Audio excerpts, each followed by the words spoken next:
Congress party అంటేనే ఈ దేశాన్ని రాష్ట్రాన్ని పరిపాలించింది అదే పార్టీ ఎక్కువ సంవత్సరాలు 80 సంవత్సరాలైన ఈ దేశంలో ఈ రాష్ట్రంలో చూస్తే ఈ చుట్టుముట్టు దక్షిణాది రాష్ట్రాల్లో అంతో ఇంతో అక్కడ ముఖ్యమంత్రులైన కనుక కొంత బీసీలు ముఖ్యమంత్రులు కనుక చేసుకున్నారు. ఈ రాష్ట్రంలో చూస్తే పరిస్థితి అత్యంత దారుణమైనటువంటి పరిస్థితి ఉంది. రాజకీయంగా చూస్తే మరీ హీనాతిహీనంగామైనటువంటి పరిస్థితి. 70-80 సంవత్సరాల్లో స్వాతంత్రం వచ్చి సంవత్సరాలు అయినా కూడా ఒక స్పష్టమైనటువంటి బీసీ మంత్రిత్వ శాఖనే లేదు దేశంలో. 80 కోట్ల జనాభా ఉన్నటువంటి వీళ్ళకు సరైన బడ్జెట్ లేదు. ఇంకా తినడానికి తిండి లేక ఈ దేశంలో అనేక మంది ఒక పూట భోజనం చేస్తున్నటువంటి పరిస్థితి కూడా లెక్కలు చెప్తా ఉన్నాయి. మరి ఈరోజు రాష్ట్రం వస్తే మరీ దారుణం. 42% ఇస్తామన్నారు, ఎన్నో చెప్పారు కాంగ్రెస్ పార్టీ. ఇది ఒకటి కాదు, ఎన్నో హామీలు ఇచ్చింది. ఇలా రైతులకు ఇచ్చింది, విద్యార్థులకు ఇచ్చింది, మహిళలకు ఇచ్చింది, అందరికి ఇచ్చింది. అన్ని మోసమే. ఇలా అన్నిటికన్నా పెద్ద ఘరణ మోసం ఏదంటే 42% రిజర్వేషన్ అనేది. వాళ్ళకి తెలుసు ఈ జియో ద్వారా కాదని తెలిసి జియో ఇవ్వడం, మళ్ళీ వాళ్ళే కోర్టులు వేపియడం, ప్రోత్సహించడం, హైకోర్టులో సుప్రీంకోర్టులో ఇవాళ రేపు కొట్టేస్తారు ఖచ్చితంగా.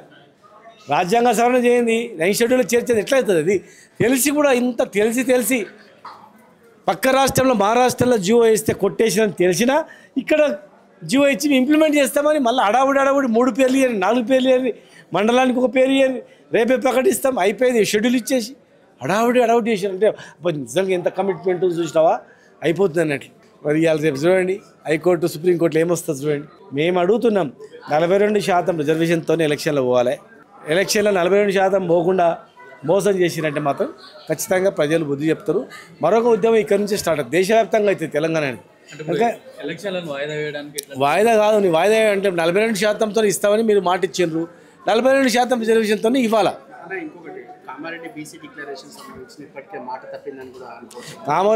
డిక్లరేషన్ అంటే ఓన్లీ ఇది ఒకటే కాదు, 100 ఉన్నాయి, 70 ఉన్నాయి. ఏం చేయాలి?